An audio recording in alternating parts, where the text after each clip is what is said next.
जरा सोचो, अगर आपके लिए टाइम स्लो चलने लग जाए तो आप क्या क्या कारनामे कर सकते हैं। कुछ ऐसा ही होता है जैंग बू के साथ। तो कहानी की शुरुआत एक सीसीटीवी कंट्रोल सेंटर को दिखाते हुए होती है, जहां दो औरतें एक यंग न्यू वर्कर के बारे में बात कर रही होती हैं, जो बंद कमरे में भी धूप का चश्मा पहने बैठा था। तभी अचानक सबको एक कैमरे में दो चोर भागते हुए दिखाई देते हैं, जिसके बाद कर्मचारी अपने बॉस को इसके बारे में खबर देते हैं और वो तुरंत पुलिस को बुला लेता है। ऑफिस में हर कोई सीसीटीवी कैमरे पर उन चोरों को ट्रैक करता है, पर वो चोर जल्द ही सबकी नजरों से गायब हो जाते हैं। जब चोरों का कोई सुराग नहीं मिलता और सब निराश हो जाते हैं, तो चश्मे वाला वो नया कर्मचारी उन्हें एक क्लिप दिखाता है, जिसमें पता चलता है कि दोनों चोर एक गली में छुपे हुए थे। उसकी मदद से जल्द ही पुलिस उन्हें पकड़ लेती है। उस एम्प्लॉय का नाम यो जैंग बू था। उसकी आंखों की प्रॉब्लम ऐसी थी कि वो हर चीज को स्लो मोशन में देखता था। आंखों की इसी खराबी की वजह से उसने चोरों के तेज भागने के बावजूद भी उन्हें छिपते हुए देख लिया था। यहाँ सीन शिफ्ट होकर पास में चला जाता है और हम देखते हैं कि जैंग बू क्लास 5 का स्टूडेंट है। वो अपने बचपन की दोस्त वोंग सू मी के साथ एक दौड़ में हिस्सा लेता है। यही वो समय था जब पहली बार जैंग को स्लो मोशन में दिखना शुरू हुआ था। जब उसके पेरेंट्स को ये बात पता चलती है तो वो उसे डॉक्टर सियोक के पास लेकर जाते हैं, जो उसकी आंखों को चेक करके बताता है कि उसकी आंखों को एक रेयर बीमारी हुई है,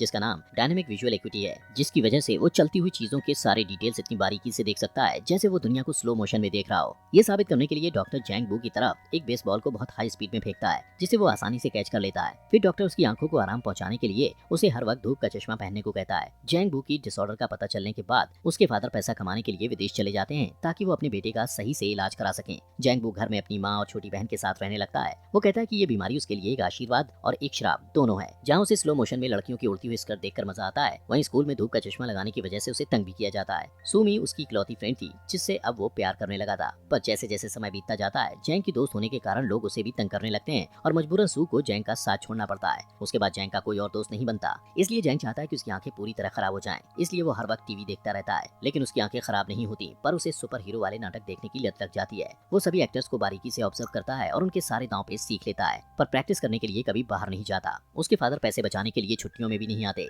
इसी तरह साल दर साल बीतने लगते हैं, पर एक दिन अचानक काम करते हुए एक्सीडेंट में उसके फादर की मौत हो जाती है और सब कुछ बर्बाद हो जाता है। उनकी मौत के बाद जैंगो की लाइफ में कोई दूसरा मर्द नहीं बचा था। तब उसे डॉक्टर सियोक की याद आती है, तो वो उनसे मिलने के लिए जाता है। वो उसे अपने घर से बाहर निकलने और पैसा कमाकर अपने घर वालों की मदद करने की सलाह देते हैं। इसलिए जैंगो सीसीटीवी कंट्रोल सेंटर में काम करने लगता है। यहाँ सीन शिफ्ट होकर फिर से प्रेजेंट में आ जाता है। वो खुद से बातें करता है कि उसे लोगों को स्क्रीन पर देखना अच्छा लगता है, क्योंकि इससे उसे उन ड्रामास की याद आ जाती है जिन्हें वो बचपन से देखा करता था। सिर्फ फर्क इतना था कि इस ड्रामे में सभी लोग मेन एक्टर्स थे। एक दिन उसका साथी वर्कर बियोंग सू उनके बॉस से जैंग के बिहेवियर के बारे में बातें करता है। वो कहता है कि जैंग बहुत चुपचाप रहता है और किसी से बात नहीं करता। वो अपने बॉस से वादा करता है कि वो जैंग का ध्यान रखेगा, क्योंकि वो एक टैलेंटेड लड़का है। इसके बाद से वो जैंग के पास ही बैठने लगता है और काम के दौरान उससे बात करने की कोशिश करता है। लेकिन शर्मिला जैंग बू उसके सभी सवालों का जवाब सिर हिला कर देता है और मुंह से कुछ नहीं बोलता। कैमरा मॉनिटर करते वक्त वो काउंट करता है कि एक निश्चित जगह पर पहुंचने में लोगों को कितने कदम चलने पड़ते हैं। बियोंग सू को ये सब अजीब लगता है, पर वो कभी उससे इस बारे में नहीं पूछता है। जैंग बू से घुलने मिलने के लिए वो उससे पूछता है कि उसकी कोई गर्लफ्रेंड है या नहीं। इस सवाल से जैंग बू को सूमी की याद आ जाती है और अगले ही दिन वो उससे मिलने के लिए उसके घर चला जाता है।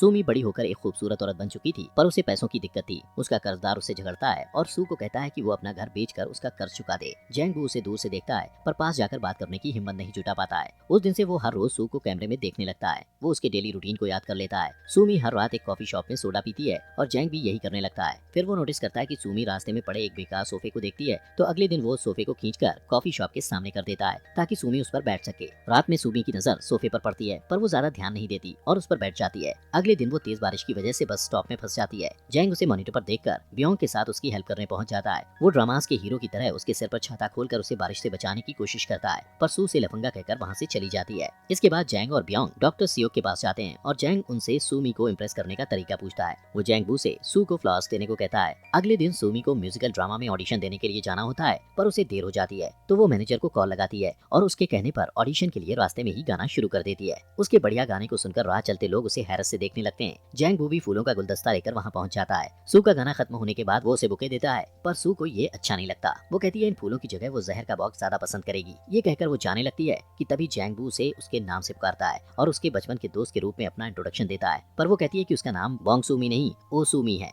और इस तरह जैंग बू को पता चलता है कि आज तक उसने गलत लड़की का पीछा किया था, पर अब बहुत देर हो चुकी थी, क्योंकि अब वो उससे प्यार करने लगा था। उस दिन शाम को वो दोनों अचानक एक दूसरे से टकरा जाते हैं, जहाँ सूमी शॉपिंग करके लौट रही होती है। जैंग को देखकर सूमी जैंग से अपने राशन बैग्स उठवाती है। फिर जब वो जाने लगता है तो वो उसे पूछती है कि वो वोंग सूमी को क्यों ढूंढ रहा है, तो वो कहता है कि वो बचपन से उसे चाहता है। दूसरे दिन ऑफिस में सीसीटीवी के मॉनिटर पर जैंग बू सूमी को किसी से फोन पर बात करते हुए देखता है। फोन करने वाला सूमी को बताता है कि वो म्यूजिकल ड्रामा में सिलेक्ट हो गई है। ये सुनकर सूमी रास्ते में ही खुशी से उछलने कूदने लगती है और नाचने हंसने लगती है और जैंगबू उसे स्क्रीन पर देखता रहता है। उस रात सूमी एक छोटे से रेस्टोरेंट में जश्न मनाने जाती है। जब वो देखती है कि जैंगबू बाहर खड़ा उसे देख रहा है तो वो उसे अंदर बुला लेती है। वो दोनों आपस में बातें करते हैं और सूमी उसे अपने गाने का स्क्रिप्ट दिखाती है और अपनी लाइंस गाकर प्रैक्टिस करती है। जैंग उसे बधाई देता है और उसे भी अपना टैलेंट दिखाता है। रेस्टोरेंट में मौजूद सभी लोग उस पर तेजी से स्पून फेंकते हैं और वो आसानी से कैच कर लेता है। अगले दिन जैंगबू सूमी के घर के पास चक्कर लगाते हुए अपने स्टेप्स काउंट करता है। ब्योंग सू मॉनिटर पर उसे ऐसा करते देख समझ जाता है कि वो रास्ते को याद करने की कोशिश कर रहा है। काम से लौटते वक्त सूमी देखती है कि जैंगबू उसका इंतजार कर रहा है। वो दोनों रास्ते पर अलग अलग टॉपिक्स पर बातें करते हैं और बातों बातों में सूमी को पता चलता है कि जैंग सीसीटीवी सेंटर में काम करता है और सारा दिन लोगों को देख सकता है। फिर वो दोनों उस कॉफी शॉप के सामने रुकते हैं जिसे सू अक्सर देखा करती थी। सूमी उसे बताती है कि उसे उस कैफे के ओनर पर क्रश है और ये भी कहती है कि उसके पास शानदार कार है।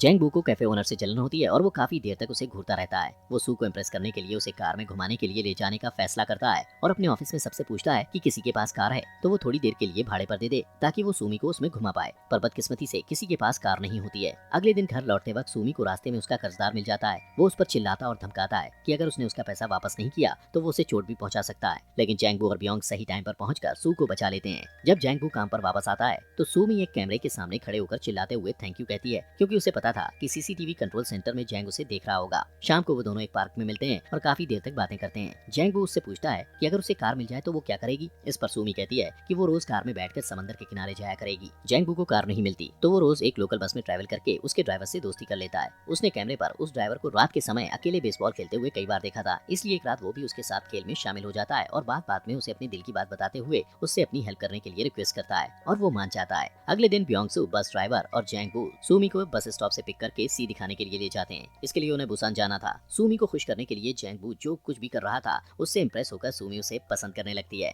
पर अचानक रास्ते में बॉर्डर पुलिस उनकी बस को रोक देते हैं और उस लोकल बस को दूसरे शहर में एंटर करने नहीं देते। सूमी गुस्से में पुलिस वालों से लड़ने लगती है पर ब्योंगसू उसे शांत करता है। उनकी मेहनत बेकार हो जाती है और उन्हें सी देखे बिना वापस घर लौटना पड़ता है। सीन शिफ्ट होता है और जैंगबू का बॉस सबको बताता है कि शहर में औरतों को उठाने के केसेस बढ़ रहे हैं और उन्हें हर वक्त अलर्ट रहने की जरूरत है। ठीक उसी समय जैंगबू एक मॉनिटर पर सूमी को देखता है पर वो तुरंत वहाँ से गायब हो जाती है। वो डर जाता है और भागकर वहाँ जाता है पर वहाँ पहुंचकर उसे पता चलता है कि सूमी ने उसके साथ मजाक किया था, क्योंकि वो जानना चाहती थी कि जैंग उसे बचाने के लिए आता है या नहीं। इसके बाद सूमी उसके चश्मे को हटा देती है और दोनों एक दूसरे को किस करते हैं। फिर जैंग उसे घर छोड़ने के लिए जाता है और सूमी उसे अंदर आने को कहती है, पर सूमी देखती है कि कर्जदार उसके घर आए हुए थे और उन्होंने उसकी सारी चीजें बिखेर दी थी। वो उसे पैसा लौटाने के लिए धमकाते हैं। शोर सुनकर जैंगबू उसे बचाने के लिए आगे बढ़ता है पर उसकी आंखें धुंधला जाने के कारण वो गिर पड़ता है। उन लोगों के जाने के बाद जैंगबू और सूमी बैठकर बातें करते हैं। कर्जदारों के फेंके हुए सामानों को समेटते हुए जैंगबू को सूमी की वो ड्राइंग्स मिलती हैं जो उसने अपने स्कूल डेज में सूमी के लिए बनाए थे। तब सूमी जैंग को बताती है कि वो नहीं चाहती थी कि जैंगबू उसे उसके बचपन वाले रूप में पहचाने, इसलिए उसने जैंगबू से अपनी असलियत छिपाई थी। जैंगबू ये सुनकर खामोश हो जाता है जबकि सूमी मुस्कुराते हुए उन पेंटिंग्स को देखती रहती है। अगले दिन जैंग डॉक्टर सियोक के पास जाकर कहता है कि उसकी आंखें धुंधली हो गई हैं। डॉक्टर उसे बताता है कि उसकी बीमारी अब और बढ़ गई है जिसकी वजह से बहुत जल्द उसकी आंखें पूरी तरह खराब हो जाएंगी। जैंगबू पहले से ही जानता था कि जल्दी वो अंधा होने वाला है, इसीलिए वो जहाँ भी जाता स्टेप काउंट्स कर लेता था ताकि पूरी तरह से अंधा हो जाने पर भी उसे दिक्कत ना हो। एक तरफ जहाँ जैंगबू अपनी खराब होती आंखों से परेशान था, वहीं दूसरी तरफ सूमी को अपने कर्जों की फिक्र थी, इसलिए वो अपना घर बेचकर सारे कर्जे चुका देती है। पर अब उसके पास रहने के लिए कोई जगह नहीं थी। जैंगबू स्क्रीन पर सूमी को अपने सामानों के बॉक्स के साथ एक दुकानदार से बात करते हुए देखता है कि अचानक उसके साथ काम करने वाली लेडी को एक दूसरे स्क्रीन पर कार को उसी एरिया में चक्कर काटते देख शक होता है। वो करीब से उस कार के नंबर प्लेट को देखती है और नोटिस करती है कि वो कार एक भागे हुए किडनैपर की थी। वो फौरन अपने बॉस को खबर करती है और तुरंत ही पुलिस को भी इन्फॉर्म कर दिया जाता है। पर तभी कार सबकी आंखों से गायब हो जाती है और सूमी भी जैंग की नजरों से ओझल हो जाती है।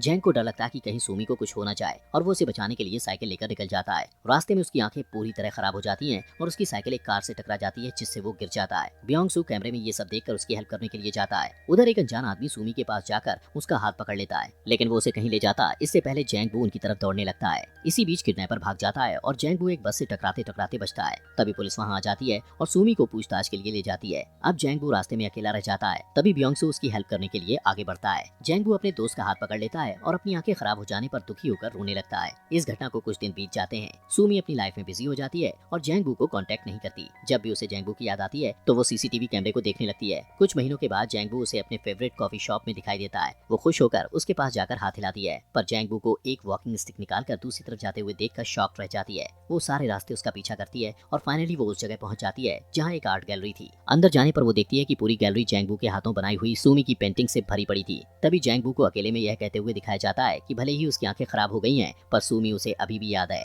अगले दिन सूमी फिर जैंगबू का पीछा करती है। इस बार जैंगबू से पूछता है कि वो कहाँ जाना चाहती है, तो सूमी समझ जाती दिखाती है कि वो उसे महसूस कर सकता है। फिर दोनों एक दूसरे को हक करते हैं और मूवी खत्म